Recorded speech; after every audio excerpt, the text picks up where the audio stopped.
Dahil wala akong trabaho mga kapiga. Ko-construction muna ako dito. Kawawang bata.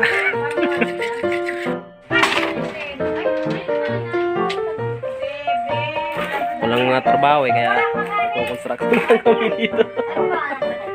Oh.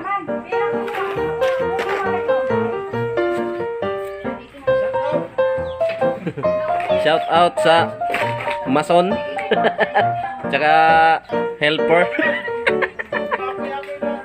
Mga karpenterong galing sa Manila. Punta ng probinsya. Kontrata 50K. Dito sa Mindanao, pag mag-deliver yan, mag-relax. Pero dito nag-ano ng bahay, gawa.